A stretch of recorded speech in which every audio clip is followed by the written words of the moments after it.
Hey guys, welcome back to the channel, and first of all I wanna apologize for the inactivity. I've been on vacation and I had a few other things on my mind, but now I'm back and I'm gonna be posting about one time a week. So yeah, stay tuned for that. And today I've got for you a few unexplainable stories. So as always, get cozy and let's get into them. Enjoy. I was a leader of an Antarctic expedition. This is why I'm never returning. Submitted by Platinum Oni. I'm a researcher and explorer working for a US government-funded geological institute. I won't tell you the name of the institute, but you know it's legit anyway, so I'll give you the old name. AIGS, the American Institute for Geographical Studies. I was a bit of a celebrity in the lab for both good reasons and bad reasons. Let's start with the good. I was the very definition of the phrase, "don't judge a book by its cover," in human form. I was a big, muscular man with a very ferocious voice, but I was also competent and knowledgeable enough to help my colleagues with all the research. What I'm about to tell you is why I'm famous for all the wrong reasons. A year ago, we sent an expedition of 10 people to the US station in Antarctica to study the ecosystem. Mr. Jackson, the director of the station at the time, told me a few days later that the expedition from our lab had arrived and was doing well, which was good news. For 3 days we were able to communicate with the expedition using radio. So once we had the information from the researchers, we could theorize and discuss with them how to write papers or reports to government officials that would benefit the United States. 7 days after their arrival, we were tidying up the lab, knowing that they would be back in 3 days, and preparing to have a celebration party for them afterwards. That night we received some worrying news. The people at the Arctic base told us that some of our researchers, our very own, had not returned when they were supposed to, and that there were now only 5 of them. It was very bad news that they were missing in Antarctica, especially at night. A death sentence even if you were armed to the teeth, in the snow, in storms, in the freezing cold. And so they said that if they didn't come back by tomorrow, they would send an expedition to search for them. Hoping they would come, we left the station and went home for the night. The next day, when I arrived first at the institute, I immediately put in a call to the Antarctic base. And they told us that the researchers were still missing, and they had now sent out a search party and were searching a 10-mile circle around the area where they were heading. For 2 days we called the Antarctic base at all hours, but all we got back was silence. Only now did we realize that something serious had happened, but we couldn't just sit there and do nothing. Soon a search party was sent from our side, of which I was the captain. There were 9 of us in total, and we were given 7 days to investigate the Antarctic. We were warned that if we didn't return to the States or hear from them after 7 days, we would be declared missing, meaning we had to return in 7 days. With that in mind, our ship landed on the shores of the Arctic. As soon as we arrived there, we had come to realize just how cold the place was despite being in the middle of the day. Average temperature was minus 50 degrees Celsius. A single padding or winter coat was not enough for it. Luckily for us, we were prepared for this situation. We all wore a sweatshirt, a polo shirt and padding, and all were given a hot pack that can be used to warm ourselves. All we needed to be careful of now was the danger of the Antarctic. Once the ship reached land, we grabbed as much gear as we could and heading for the Antarctic base where the missing expedition had gone, about 5 hours from where we had arrived. We arrived at the South Pole at 11 o'clock. The plan was to follow the tips given to us by the base before the expedition disappeared, have lunch at a makeshift hut about 2 hours away from our arrival point, and arrive at the main base at about 5 o'clock. In Antarctica, every minute can mean the difference between life and death, so we started moving right away. This is where I felt the fear. You have to walk for 2 hours, but you have to carry 50 kilograms of packs per person. Very grueling conditions from the start. At first it was easy to walk in the first few minutes. We encouraged each other, cheered each other on and marched on. After half an hour no one talks. Even opening your mouth saps your energy, so it's very scary to march in silence for an hour. As the leader of the expedition I led the way, and the only relief was to hear the breathing of my companions behind me. And as soon as it got quiet, or if I couldn't hear them, I wanted to look behind me. But I couldn't look behind me because if I stopped pacing, it would take a lot of time to get pacing again. After an hour or so, 20 minutes of silence was starting to get punctuated by a grumpy exclamation from one of the researchers. Is it the sound of death or pain? I didn't know, but I kept walking. Another few minutes of silence passed, and then I broke the silence. Right in front of me, I saw a forest. I don't know if it had a mind of its own, but the path was essentially one, pointing to our next destination. There should be a cabin over there. The words were encouraging, and the man began to move quickly, and as we approached the forest, fortunately there was no danger of the wilderness, nor was there any sign of it. We continued onward, and suddenly there was a downhill slope. As we descended into the woods, we found ourselves between a ravine and between diverging paths. Walking slowly at the lowest point, we suddenly saw something in front of us. Something that looked like it had fallen. But it wasn't. It was a rock. Several rocks were embedded in the ground. "Let's take a break over there," said one of the expedition members, but he changed his mind when we got near the rock. There was blood on the rock. One rock was ominous enough, but all the rocks had blood on them. And not just a little, but a lot. The feeling of dread returns. What the hell is going on? Is it animal blood? I don't know. The blood is frozen, but not so frozen that it hasn't been there a long time. This blood is at least from yesterday. And most of all, the blood is on the rock, but only on the upper part of the rock, not anywhere else. If the expedition that went first, or the expedition from the Unsilent base, had hunted, killed an animal and dismantled it on this rock, there would have been blood on the other side of the rock. No, it was only on top of the rock. And the second thing that's curious is that this pattern of blood on the top is not just one rock, it's all of them. All the blood we saw was all on the top. Only now did I realize that something was ominous, that these were not animal blood, these were human tracks, and that the only people who would pass through here would be former expedition members or researchers from the Antarctic station. Believing that there must be a human body around here, I had the expedition scavenge around. No body, no other bloodstains. Suddenly feeling worse, we decided not to rest on this rock and headed for the hut. Luckily, when we got over the hill, we saw the hut and the door was open. The hut was warm compared to the outside, but it was no place for a person to live without a jacket. So I sat down to eat, and while the rest of the expedition took an hour's rest, I explored the hut. The wooden cabin had windows everywhere, so even though there was no fire, the sunlight lit up the whole place. There was no toilet, and there were no survival items in the storeroom, except for a harpoon and other hunting tools. After a long hallway, I opened the door to the last room, which contained an unexpected item. Photographs were tacked up all over the place, apparently souvenirs of explorers who had stopped by, and in the center of the room was a human corpse. It was a shock. This man I knew. He was part of the expedition we sent, and he was the leader of the first expedition I sent encouragement to before they left. My shock must have been felt by the rest of the expedition, because one by one they entered the room where their dead comrade was. The body was not stiff, however.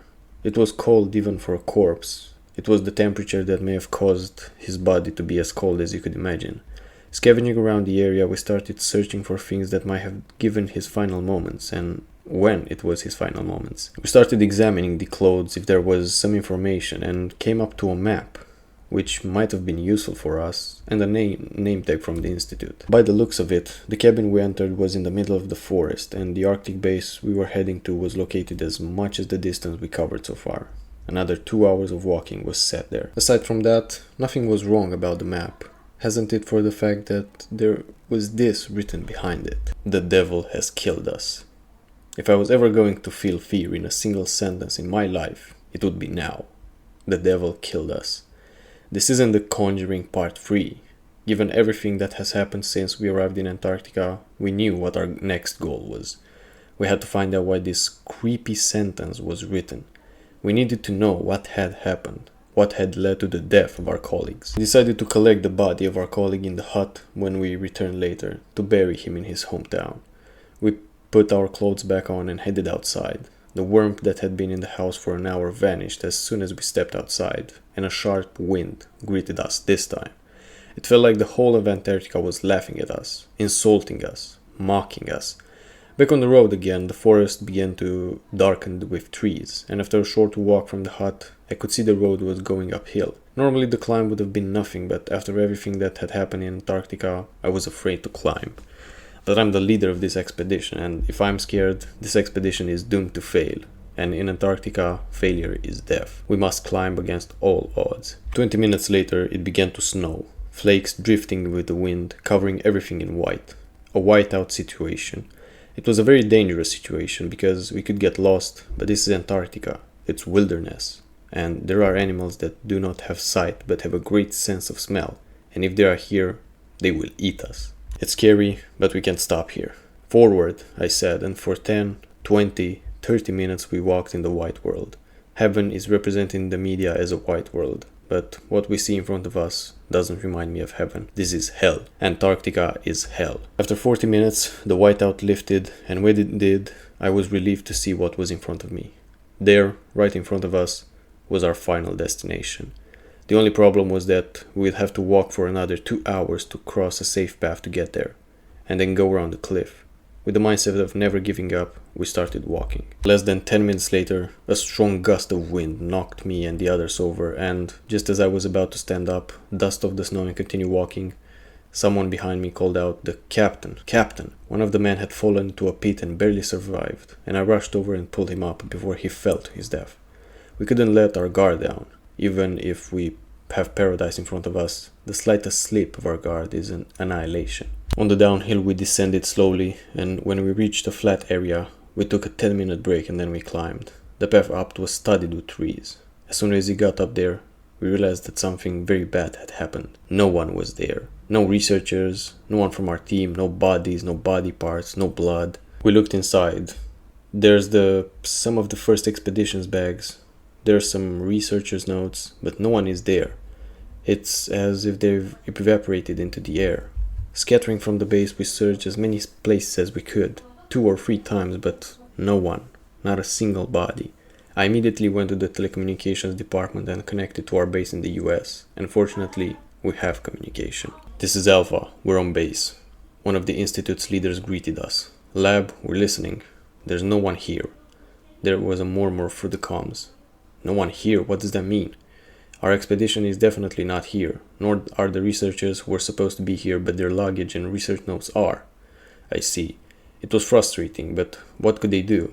Even we in Antarctica don't know what to do, and the people waiting for us in the US can't do anything about it. They sent us here, and that's the least they could do. I told my men to start searching the perimeters for any evidence. I stayed at the main base and started looking for clues, thinking that, like the Roanoke colony mystery, the crew must have left something related to their destination.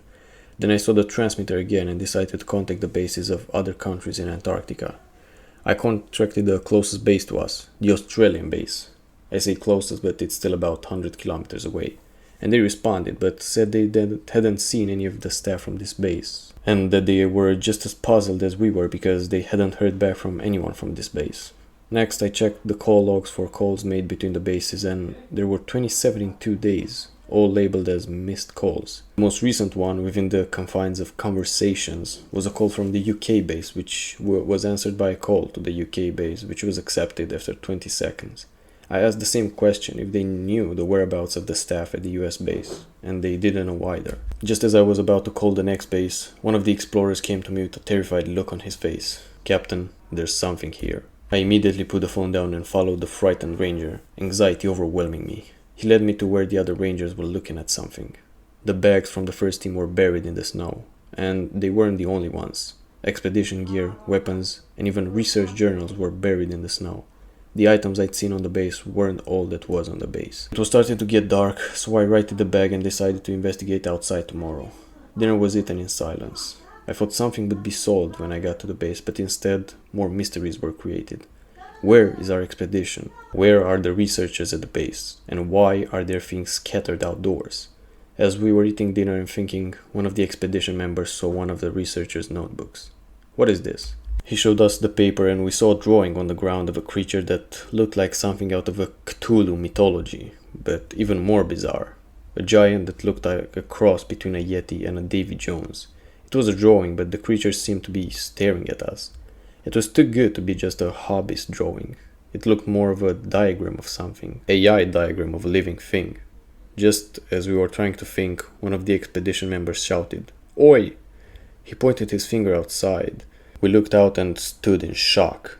There are people running outside, and they are wearing the same clothes as us. The expedition we sent first. My team saw that they were being chased by something, so they armed themselves and headed outside. They asked me to explain the situation from above, so I stayed back at the base. I saw the man in red jammies heading down the hill toward him like that. I looked through the window and the man with the gun suddenly looked back and started firing, and at the same time a red light began to shine from the bottom of the valley. He stopped firing and the other members of the expedition began to run away, and I saw 7 red-furred yeti-like beings with luminous bodies were chasing them, or perhaps charging is a better word than chasing. They were not chasing like humans, but charging like tigers and bears chasing animals. I saw the expedition member at the back fall. 2 of the 7 pounced on him and began pummeling his body as he fell to the ground. The screams of the member could be heard up to this point, and then suddenly the screams grew louder. No, the screams of many began to be heard. At the same time, other members of the expedition stopped in horror. They too were seized by the beasts. I saw some of them struggling. The screams got louder and louder, and I couldn't tell which ones were ours. As they writhed in agony, a pit was summoned from beneath them, and as soon as it was summoned, I saw people swimming in fire and brimstone. As the pit grew larger, the screams of the damned echoed across the Antarctic. I gathered up my courage and decided to go outside and watch from the cliffside. The spirits of the damned are writhing in agony, and some of them are feeling a fate worse than death across the bay. In the center of the lava, a mighty, nay, towering being stands, and unlike the Yetis, he is red to the flesh. Like those creatures you see in the media that are used to the big demons, it was something like that, except looking even more diabolical than anything I have imagined. As the hole started to get closer, I thought of running, and just as my instinct told me to flee, I saw the Yetis dragging my companion into the fiery pits. The Yetis jumped in there like they felt no pain, while despite the screams of the fallen souls muffling my comrades, I could sense they were also in pain as well. That is all I remember about that day. The next thing I do remember was that I was approached by the Australian base members, who found me unconscious in the middle of the snow, surrounded by the items of the comrades. I didn't know what to tell them, but I first excused myself by saying that I must have accidentally fallen down the hill while looking for the missing people, because honestly, who would believe me? I headed back to the base and sent a comm to the lab, telling them what happened right there, that I'd be back with proof of this supernatural, and that they should look at the evidence and think about it before they thought I was crazy. The Australian base members said they would confiscate the base since it was effectively abandoned, and of course, I, not being part of the lab, could not argue. They escorted me to the harbor, and as I boarded the ship and left Antarctica, I swore never to return to this hellhole. It's been 4 months since I made that vow, and even now I worry about those who study Antarctica. But I worry more about those who have gone there themselves, for they do not know that curiosity can lead them to hell. My baby was replaced by a demon, and I'm afraid of what may happen to my wife. Submitted by Seb August. My daughter, Charlotte, was born via C-section. It was a long labor. I pushed for 3 hours before they whisked me into the ER. All in all, the surgery was pretty quick. About a half hour of me apologizing profusely to the Alia for my perceived failure as she comforted me, told me I did nothing wrong. Everything went away when Charlotte was born. She screamed almost as soon as she was freed, and the nurse held her up over the partition to show me and Alia. Charlotte was a gorgeous baby girl, pink-tinted skin, a pinched face, and a tuft of blonde hair on her head. They put Charlotte on my chest as the door stitched me up. I got my first close-up look at my girl, and noticed she had a small freckle near her ear. I smiled wider. Though she's not Charlotte's biological mother, Alia has a small freckle just below her ear, and I love the idea of my wife and my baby sharing such a commonality. I pointed this out to Alia as she smiled down at me. She snorted as she pushed my hair out of my face and joked that it's not probably the only visual similarity they'll share. The nurses took Charlotte away from me to determine her Apgar score. I thought they were just going to the corner of the room, but to my horror they left with my daughter. Alia, an ER nurse, shushed me gently.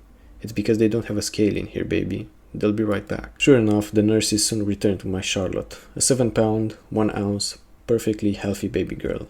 I breathed a huge sigh of relief. The fact that I had a C-section combined with my difficult labor meant I couldn't pick up Charlotte for a few days. Alia, both a nurse and a chronic rule follower, took that as a Bible. The first few days after Charlotte was born, Alia was my rock, changing Charlotte's diaper, assisting in feeding her, dressing her. I don't have any family left. Many of them disowned me after finding out I was lesbian. But Alia comes from a big, supportive family with my many nieces and nephews. I don't know what I would have done without her. Alia left the house a week after Charlotte was born to get some groceries. leaving me alone with my daughter for the first time. Of course, as soon as Elia pulled out the driveway, Charlotte began to cry. A quick whiff when I got to the nursery confirmed that Charlotte had pooped in her diaper. No biggie. Without Elia breathing down my neck about doctor's orders, I put my daughter on the changing table and began the process of changing her diaper. I took in her face as I worked, still as cute and small as when she was born, but it wasn't until I was taping the final side that I noticed it. The freckle under her ear was gone. I leaned in closer to look at Charlotte's face up close, and I even picked her up so I could scrutinize her. Sure enough, the birthmark that reminded me of my wife was gone. How strange, I remarked to the baby. Elia returned as I was scrutinizing my baby's face, and her voice startled me from behind. I flinched, causing Charlotte to cry. Val, you know you're not supposed to be lifting the baby, she scolded me as she took Charlotte from my arms. I started, but once Elia got started on a rant, it was difficult to stop her. You could tear a stitch, and then you'd be back in the hospital, and then you have to wait even longer to hold Charlotte. Come on, Val, I know you're smarter than that. I love Elia, but sometimes she feels more like my mother than my wife, especially when it comes to medical things. I know, Lee. I dropped the freckle thing and didn't end up telling Elia.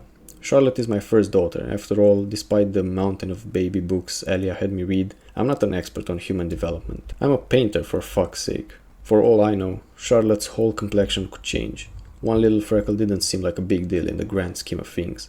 That night I woke up to Charlotte crying. I tried to grab Elia's shoulder to wake her, but for a nurse and a chronic warrior, Elia is an incredibly deep sleeper. I flicked on my phone light. 3 a.m. Yeah, no way Elia was waking up. I dragged myself out of bed and to the nursery, where Charlotte was crying up a storm. I didn't bother flicking on the light, instead letting the moonlight streaming in through the window, and muscle memory led the way. I picked Charlotte up, and she immediately began mouthing at the front of my tank top. She was hungry. Easy enough. I sat in the rocking chair we inherited from Elia's Nana, pulled up my tank top aside, and allowed my daughter to latch on for her late night snack. As Charlotte fed, I looked out the window. We live on a fairly busy block, so it was never really silent. Even then I could hear cars whizzing past on the highway, cicadas buzzing, and the loud hum of the streetlight that flickered outside my daughter's window. I jumped as a sharp gust of wind hit against my window. The jump caused Charlotte to startle, and her teeth dug sharply into my nipple. "Oh, Char," I quietly chided her. I rubbed the top of her head to comfort her, playing with her soft, newborn hairs. Then I froze. My blood ran cold. I'd memorized every single part of my baby in the week since she'd been born, and I knew for a fact she didn't have teeth, especially not teeth sharp enough to dig into my nipple like that. I slowly looked down at my daughter's face in the moonlight and was horrified at what looked back at me. This was not my Charlotte. The baby, or whatever it was, looked back at me with focused black eyes, and her lips curled up into a little smile still attached to my breast. Blood dripped from her mouth down her little chin into her onisy. My blood. I gasped, standing up fast as I could, and pulled the thing off my breast. I put her haphazardly down in her crib and looked down at myself. My skin looked raw, and I was slowly bleeding from my 2 pinprick marks just under my nipple. I looked up to find the thing standing in my baby's crib. No, not standing, floating, about 2 inches above the mattress. In my terror I fell to the ground, my shirt bloody. I scurried to the corner as I watched the thing slowly rise higher and higher, smirking down at me and with jet black eyes, my blood still in its mouth. I didn't know what else to do. I closed my eyes and screamed at the top of my lungs for my wife. After a few frantic screams, I heard footsteps running down the hall, and the light flickered on. "Val?" Elia asked, her tone anxious. "Val, what's happening?" "That thing," I yelled. I pointed in the direction of the crib and dared to open my eyes. I was shocked at what I saw. Nothing. Charlotte was sleeping soundly in her crib, not floating above it, no blood on her mouth, nor on the floor, nor, I looked down, on my own shirt. I looked over at Elia, who looked deeply confused and concerned, and it all came spilling out. "It's Charlotte," I yelled, no longer caring about the sleeping baby. She had black eyes and she fucking bit my nipple and was sucking my blood. And then she was levitating and she was smirking at me and she's missing the freckle. "Elia, your freckle." Elia sighed deeply. "Well, that is not our baby, Lee." Elia's brows furrowed. She looked a little pissed off. What do you mean? She asked, her tone careful. I think something has replaced our baby, Lee. I don't know what it is, or where our real baby is, but I know that thing is not it. Elia still didn't look convinced, and I began to cry. Lee, please, you have to believe me, please. Elia gathered me in her arms, and I sobbed against her breasts as her hands combed through my hair. I was shaking, terrified of the thing behind my wife. Terrified that it would kill us. Terrified that my real baby was somewhere and I couldn't save her. What had this thing done with my baby? Morning, Elia clipped the thing in Charlotte's car seat and drove me to the hospital. I think we should have you committed, she told me in the waiting room. She refused to look me in the eye as she spoke, instead staring straight ahead, the thing between us on the floor in Charlotte's baby carrier. Just for a bit. Just until you start to feel better. I looked at Elia, dumbfounded. I'm not fucking crazy, Lee. Elia's jawline hardened. She turned to face me, her expression serious and maternal. I think you may be suffering with postpartum psychosis, Valerie, and I will not have you hurt yourself or our baby. I was about to argue, but Elia spoke again, her tone softer this time. Please, Val, because I don't think I can stand to be around you if you don't. So that's where I am now, in the psych ward in the hospital, frantically writing out this message on a cell phone my roommate had her partner sneak in for me. I don't know where I get out or how, but I'm terrified at what may happen if I don't. I know Elia thinks I'm insane. I know she thinks I'm evil for insisting our baby isn't our baby. Hell, maybe I'm crazy, but I know my real baby is out there somewhere, scared, alone, crying out for her mommy, while my wife, the love of my life, lives in a danger she doesn't even recognize, trapped on her own with the very thing that stole my daughter. Something followed me in the woods of New Hampshire. Submitted by the Kraken 108. My ex-girlfriend and I loved traveling together. Not really any major world traveling, although I'm sure we would have if we had the time and money to do so, but more like semi-local weekend getaways, and a favorite place of ours was New Hampshire, especially the White Mountains. The places we stayed at were only a few hours away from the western suburbs of Boston, Massachusetts, where we lived, or I guess still do live. At one point, it seemed like we were up there almost once a month, especially during the summer months, but even a bit in the fall and winter too. Oftentimes, we'd stay at cottages that would give you a woodsy outdoors experience, but weren't exactly rustic, as they have plumbing, electricity, and basic amenities. Glamping, I suppose, is the term.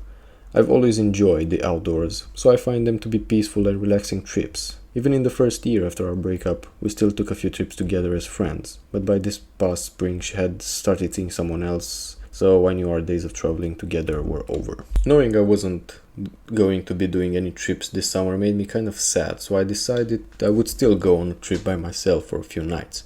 I briefly thought about going to one of the places we had been to before that I enjoyed, but just going on the website to check the rates and seeing pictures of the place made me sad, so I decided it had to be a new place. I browsed Airbnb for various places until I settled on a place called Trailside Stays, which actually had its own website and was a little bit cheaper to book on there than on Airbnb. It seemed similar to some of the places I had stayed at with my ex before. A cabin that I'm not even going to pretend was rustic. It actually appeared to be a repurposed trailer, which is a style not uncommon for these kind of places. It had electricity, plumbing, heat/air conditioning, basic cooking and kitchen supplies, and even Wi-Fi. There was no TV, which a lot of these places do have, but that was fine. It's not like I was going up there to stay inside and watch TV. And I could always stream stuff on my tablet if I wanted to watch something at night. I wasn't in the White Mountains, but we didn't always have to specifically stay in that part of New Hampshire, and it was still about 2.5 hour drive from me. The site itself seemed to have a few of these cabins that were far enough from one another so you'd have privacy, and the website claimed that there were some hiking trails that ran through the site.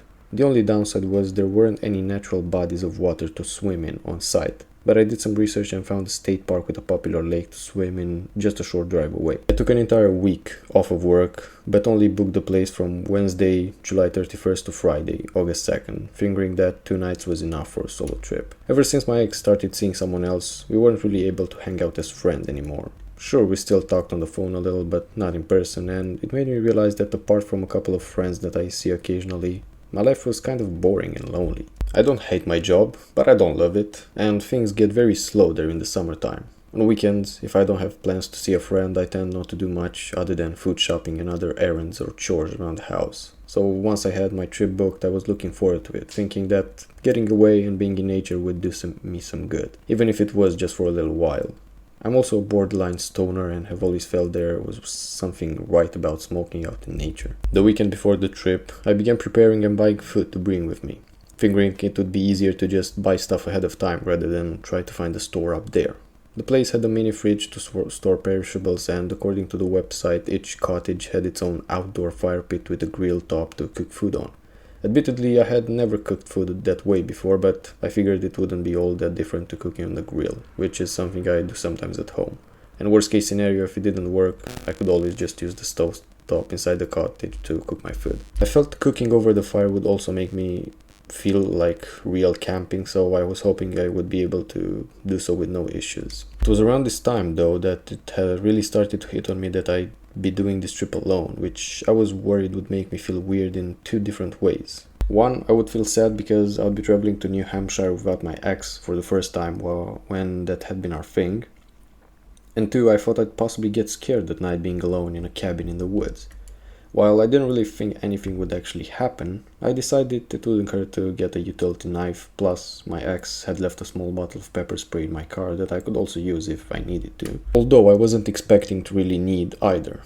I tried not to obsessively check the weather too much in the days leading up to the trip, but no matter how many times I checked, it kept saying there was a chance of rain for at least some of the time I would be there. Most likely on my arrival date on the 31st. Finally, Wednesday the 31st of July came. Around noon, I loaded up the car, made a quick stop at Dunkin' for late breakfast, early lunch, and hit the road. A brief downpour hit the area while I was at Dunk's, but it only lasted for about 10 minutes or so. I got hit with a few other passing showers on my drive, but all in all not so bad. By the time I got off the highway, there was still about 45 minutes left in the drive, and I decided to stop at a gas station to use the bathroom, and also take advantage of New Hampshire's no sales tax to buy a pack of cigarettes. The cashier, a youngish woman, maybe in her 20s, asked me where I was headed. Trailside Stays in Grafton County, I told her. By yourself? She asked. Yeah, I just needed to get away on my own for a few days. She gave me somewhat of a concerned look when I told her I was going alone. I asked if there was something the matter with the place, and she said something along the lines of, "No, you'll probably be fine, just be careful going to the woods alone, and definitely don't go in at nighttime." Well, no shit, I obviously wasn't gonna go into the woods at night, but I paid for my stuff, thanked the cashier, and left the store. When I got back into my car, I grabbed my phone and quickly googled any myths or legends in the area. I saw something about a thing called wood devils that seemed like a New Hampshire version of Sasquatch. Okay, whatever, I thought to myself. Other than that, I didn't really see anything, so I thought the cashier had just been messing with me, or was maybe trying to just give general friendly advice and carried on. By the time I arrived at the site, it was cloudy, but there were spots of sun poking through the clouds. However, I heard a rumble of thunder, and I moved quickly to unload the car and get everything in the cabin. After getting everything unpacked and set up, I checked the forecast, which was still calling for on and off rain for the next few hours, but it was only raining very lightly. I went outside to smoke a bowl of weed, and by 5 p.m. I decided it was fine to venture away from my site and walk around a bit. I walked around the grounds a bit, checking out some of the other sites. I could have sworn I saw at least one other car parked and someone walking around when I had arrived, but the place seemed empty as I was walking around now. It would have been too late for someone to be checking out then, since it was around 3:30 when I arrived, but maybe it had been staff cleaning up or something. There was a big trail map right in front of a trail leading into the woods, but no paper maps to bring with me. And cell service was non-existent, so I wouldn't be able to download a copy. I decided that since I had no idea where I was going, I just walked for 20-30 minutes or so and turned back. Eventually, once it had just about time to turn back, I came across a bit of a clearing where it seemed like a few different paths intersected. There were some picnic tables there, and off in the distance there were a few parked trucks at what looked to be some sort of construction site, although I didn't see any people there. I also saw at one of the tables was a windbreaker draped over the table and a bike leaned up against it. It wasn't too weird of a sight since a lot of these trails were considered mountain bike trails, but what was kind of weird was that there were no signs of any people in the area by the stuff. I didn't really think anything of it though, figuring someone must have left it to walk somewhere and they'd be back. And that ultimately, this didn't affect me one way or another. I decided to sit at another table for a few minutes, where I had a few hits of a joint I brought with me before heading back the way I came. As I was walking back, I heard a strange noise off in the distance behind me. I wasn't sure if it was a car from a nearby road or some sort of animal like a coyote or fox or something. I kept hearing it every now and then, and it seemed like it was either consistently the same distance behind me or possibly even moving closer. I still wasn't sure what I was hearing, but moved quickly and eventually made it back to the trailside stage ground. As I walked back to my site, I did see there was another car parked at the site across the road from mine. I noticed the light was on in the cabin and I saw what looked to be a couple staying in there, but that was it for other people there. It was very humid out and it doesn't take much to get me to break a sweat, so I was dripping with sweat when I got back to my cabin and just rested and cooled down for a bit. I checked the forecast again and saw another band of rain was supposed to come through the area for a bit. I was a bit skeptical since the rain hadn't been much so far, and I went outside to get the materials ready to get the fire started. However, as I was doing that, the rain started to get consistently more steady. Not a major downpour, but definitely more than a light drizzle. I decided to wait a bit to see if it would let up before I got the fire started. It eventually did stop a little less than an hour later, but by this point it was 8 p.m, so I was losing daylight fast. I got the fire going and eventually got my food cooked, but it involved a bit of fumbling around in the dark. Once my food was cooked and eaten, I got stuff put away. I was able to just sit and relax by the fire with a joint and a beer, and thought about making s'mores since I brought the stuff to make them with me. As I was sitting there though, I started hearing noises again. First, I had been hearing noises coming from the site across the road from mine, but saw their cabin had the lights on, so I just figured they were outside having fire too. At one point I thought I heard a scream coming from there, but didn't hear any other sounds of panic, so I figured maybe someone saw a freaky bug or dropped something on their foot. And there was nothing unusual going. However, I was also hearing something coming from the woods that sounded like what I had heard on my walk earlier. I still thought it was probably just some sort of animal, but the sounds were getting closer and I started hearing rustling coming from the other areas. And they weren't coming from the cabin where the other couple were staying. My fire died down. It seemed like the noises were getting closer to me. I started feeling uneasy, so I made sure the fire was out completely, gathered my things and went inside the cabin, where I had locked the door and drew all the shades. As I sat inside the cabin, I listened to hear if there were any more noises coming from the outside. The cabin itself made some noise of its own, being a repurposed trailer with an artificial plumbing hookup, and I also heard what I'm pretty sure were bugs bumping up against the windows since they could tell the light was on. I didn't hear anything else though, so I decided to watch something on my tablet for a while before I went to bed. A short while later, I heard the noises from the woods again and thought I was hearing footsteps outside around the cabin. I was feeling a bit uneasy, but I figured I was safe inside the cabin and didn't bother to look out, still thinking it was just an animal. Occasionally I would hear what sounded like something moving around outside or even bumping up against the cabin, but I was eventually able to get to sleep around midnight, albeit with my tablet still playing some music for background noise. I slept through the night, maybe waking up once or twice, but getting right back to sleep both times, and eventually woke up for good around 8 in the morning. I didn't see anything unusual or out of place outside the cabin, and there were no signs of anyone having been there the previous night. I sat in the chair by the fire pit as I had a wake and bake and a cup of coffee, and thought that it must have been just an animal I heard last night, or even my mind playing tricks on me. After all, being alone in the woods at night can get spooky, and the fact that I had recently been binge watching about bunch of Mr. Baldwin videos didn't help. Now that it was daytime though, the area seemed peaceful and relaxing again. I made some breakfast and got my stuff ready to head to the lake I was planning on going to that day. After a nice, somewhat scenic drive, during which I discovered a good classic rock station on the radio that's better than my local one, I made it to the lake, which was pretty packed, but luckily I had reserved the parking ahead of time. I spent a few hours there, during which time I went for a swim, had some lunch and walked around a bit before heading back. When I got back though, I noticed the couple staying at the other cabin had apparently left. It's not like I have even said hi to them, so I wasn't going to be missing their company or anything, but still, it was somehow comforting to know that there was someone else nearby if something were to happen to me. Since it was still relatively early, I decided to take another walk in the woods before thinking about getting the fire going, which would be done much earlier tonight since there was no threat of rain. I started walking down what I thought was a different trail than the one I had done the previous day, but quickly realized it was the same trail and I was just starting from a different entry point. Not wanting to do the same walk again, I decided I'd try walking a ways in the other direction. However, after not too long, I saw the path was leading uphill and had some steep turns designed for mountain bikers. I decided I wasn't up for doing a steep uphill walk and just went back. As I was making my way back to the site though, I once again heard the same noise from the day before. This time it sounded like a roaring slash growling noise for sure. Definitely had to be some sort of animal. I still thought coyote was a possibility, but was wondering if maybe it could be a black bear or even a mountain lion. It sounded closer to me than it did the previous day I was in the woods. I had my knife and pepper spray on me, but didn't really think they'd do any good against a large predator.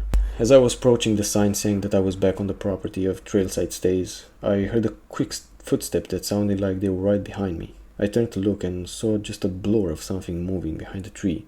Whatever it wasn't a bear. This happened at least 2 times more. I would start to walk, hear scurrying behind me, but see either a quick blur dart away or nothing at all. I was getting a bit freaked out, but once I crossed the makeshift fence that separated the property from the rest of the woods, it stopped.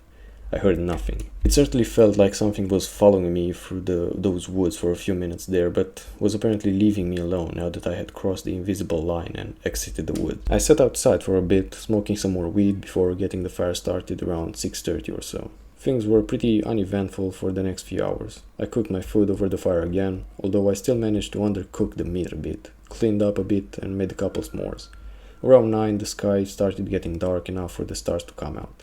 It had been too cloudy the previous night, but since there wasn't much light pollution in the area, the star coverage was great. I even saw a few shooting stars and one that lit up the sky for a second. I sat out by the fire stargazing for another hour or so, having an occasional joint or cigarette.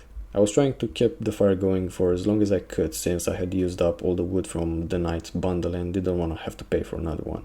However, after doing all I could to keep it going, it inevitably began to die down. Once the fire had basically just become embers, I was considering staying out to look at the stars a little while longer, when all of a sudden I heard the same animal-like roaring noise, and it sounded like it was coming from just beyond the tree line surrounding my campsite. If that was the same thing that had followed me in the woods before but was too afraid to cross the line dividing the Trailside State property from the rest of the woods, it was no longer afraid to do so now. I quickly made sure the embers were out completely, grabbed everything that was still outside and went in.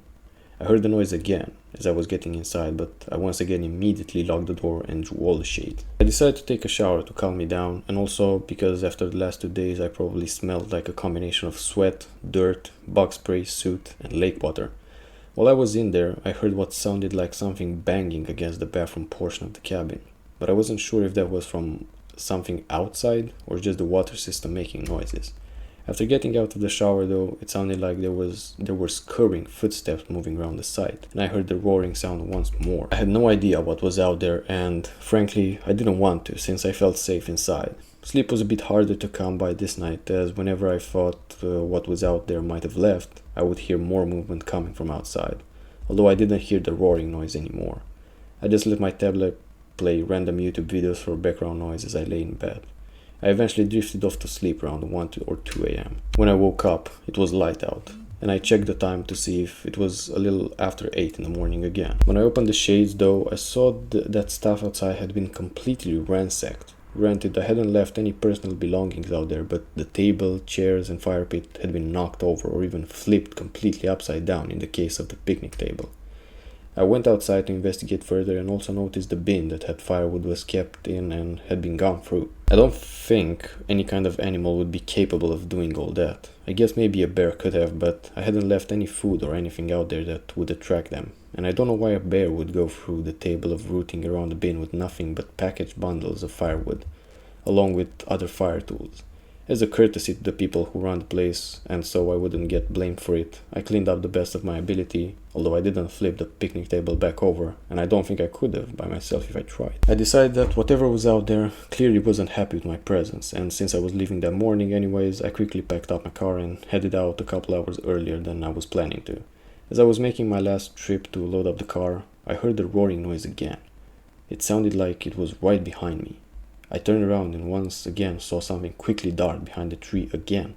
I wasted no time in getting the last of my stuff into the car and got out of there. When I got home, I tried to do some research into what it could have been that was stalking me through the woods and made a mess of the campsite.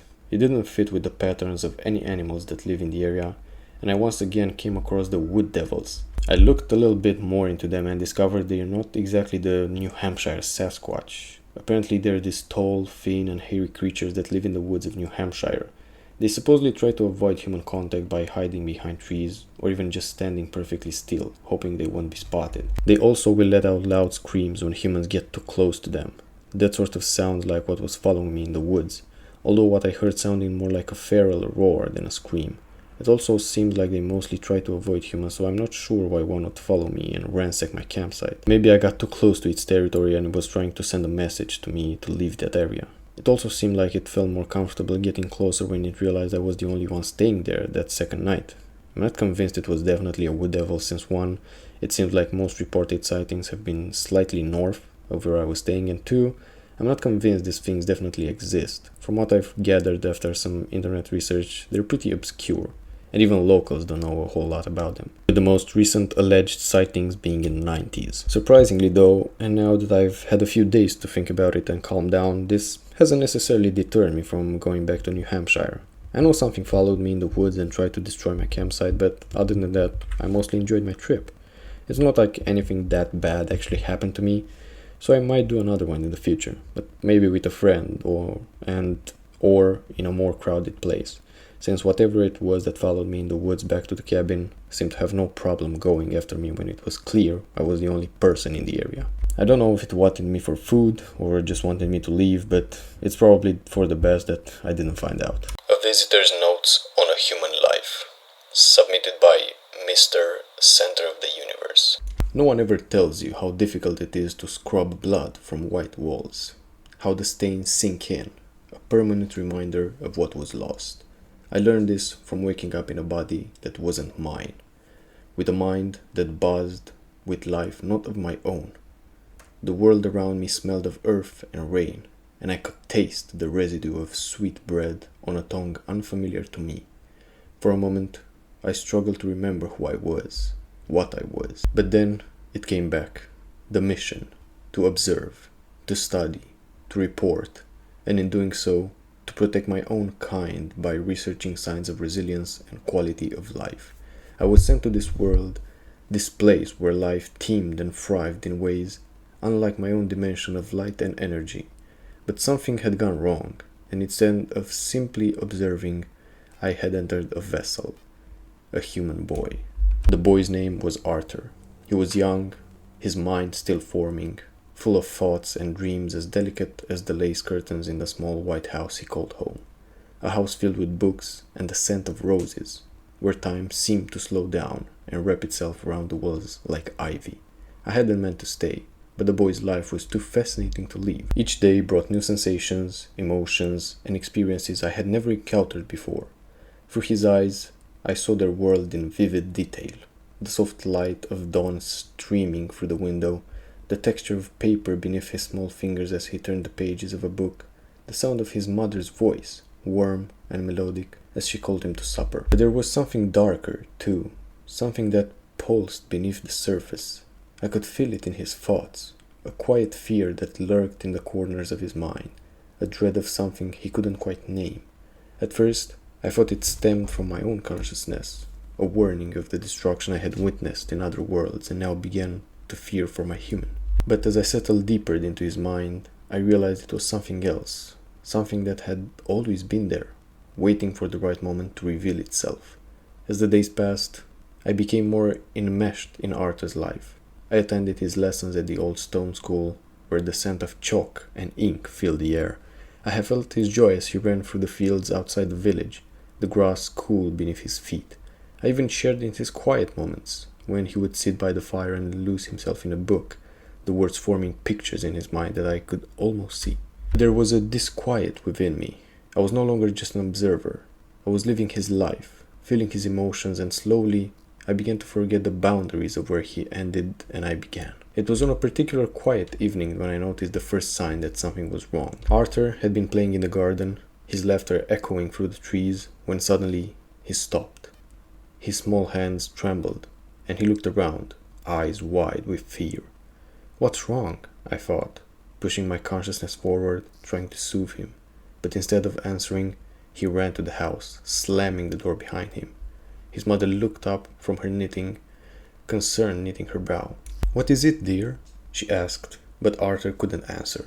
He simply stood there, shaking, his mind a tangle of terror and confusion. I felt it then, a presence, forceful and abstract, pressing against the edges of his mind. It was unlike anything I had ever known in any world. It had been waiting, lurking in the shadows, feeding off his fear, and now it had noticed me. "Who are you?" I demanded, but there was no response, only a low, menacing hum that reverberated through Arthur's mind, sending shivers through his small frame. In his music class, I noticed his enthusiasm change into a dark obsession. Arthur had always been a diligent student, his small fingers skillfully playing the notes on the piano, but now there was a trembling in his hands, his movements erratic. He would stumble over the keys, his face contorted in frustration as though something was pushing against him over the edge. His professor, an elderly man with kind eyes and a soft voice, noticed as well. One day, as Arthur lingered after class, the professor approached him, laying a gentle hand on his shoulder. "Arthur, my boy, remember, it's not practice that makes perfect. It's perfect practice that makes perfect." Arthur nodded, but his eyes were distant, clouded by the dark presence that had begun to take hold. The professor's words were meant to encourage him, but instead, they deepened his anxiety, pushing him to work harder, to strive for a perfection that now seemed impossibly out of reach. At night, the dark voice whispered to him, filling his dreams with images of failure, of endless, futile attempts to achieve something that would forever elude him. It escalated into a macabre scenery, visions of violence committed by his unwilling hands. I tried to comfort him, to push the voice away, but it was stronger now, more insistent, wrapping itself around his thoughts like a blood-sucking leech. The days were a blur of confusion and fear for us. Arthur's once bright mind became clouded with dark thoughts, images of things he could not understand but that lingered like a haunting operatic choir. At night, he would wake screaming, his body drenched in sweat, as the presence crept closer, whispering horrors I could barely comprehend. His mother grew worried, her eyes dark with sleeplessness as she watched her son grow paler and more withdrawn. She took him to doctors, to priests, but none could help him. None could see the battle raging within his mind, the struggle between the alien visitor and the grueling darkness that had lain dormant for so long. The dark presence began to manifest in ways I had not anticipated. Arthur would find himself drawn to the bleaker corners of the house, to the basement where the air was thick with the scent of mold and decay. He would sit there for hours, his eyes glazed over as the voice whispered to him, urging him to do things. Terrible things. One late afternoon, as the sky darkened and the first stars appeared, Arthur took a knife from the kitchen drawer. His hands quivered, but the voice urged him on, pushed him towards something I could not stop. "It's perfect practice," it whispered. "Make it perfect, Arthur." I fought back, using every ounce of energy I had, but it was futile. The presence was too strong, too deeply rooted in this world, and as I struggled, I felt myself weakening, my hold on Arthur's mind slipping away. In the end, I knew what I had to do. I could not save him, but I could save my own kind. I could stop the presence from spreading beyond this small white house. With a heavy heart, I withdrew, pulling my consciousness away from Arthur, leaving him to face the darkness alone. I retreated into the void, my mind echoing with his screams as the presence took hold, twisting his thoughts into something monstrous. I watched helpless as Arthur turned the knife to himself, the blade cutting deep into his flesh. Blood sprayed across the walls, splattering the white paint with crimson. He staggered in and out of the house, through the rooms, the blade slipping from his grasp as he fell, leaving a trail of blood behind him. The roses in the garden, so carefully tended by his mother, were now stained as his life drained away. Arthur's mother found him that evening as she returned home from work, his small body cold and lifeless, the once white sheets folded around him on his bed stained with blood.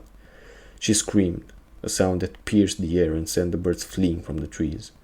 But there was nothing she could do. The presence had won. But it was contained. I had seen to that. As I drifted away from the house, from the world, I could only hope that my kind would never find this place, that they would never know the horrors that lay within the fragile minds of these creatures. And yet, a part of me remained, a small, silent fragment forever tied to the boy whose life I had lived, whose joys and fears I had shared, part of me that would forever haunt the White House, where bloodstains never quite fade, and the scent of roses mingle with the harsh tang of dread. His mother spent days scrubbing the walls, her hands raw from the effort, but the blood never fully disappeared. Outside, the roses bloomed in shades of red that seemed darker than before, as though they had absorbed the last remnants of Arthur's life. As I drift away from the house, I realize the irony of my mission. I was meant to study resilience and quality of life, but in final moments of Arthur's life, I found a depth beyond my understanding. The bloodstains on the white walls will never fully fade, just as the haunting reality of his life will linger with me. It is a truth that transcends the mere data I was meant to collect, that even my kind cannot comprehend. The humans live in a paradox of beauty and horror. So yeah guys, hope you enjoyed today's stories. If you did, leave a like, maybe even subscribe to show your support. And by the way, if you have an interesting story like this, make sure to leave it down in the comments, and if it's interesting enough, I'll even feature it in a future video. So have a good one. Peace.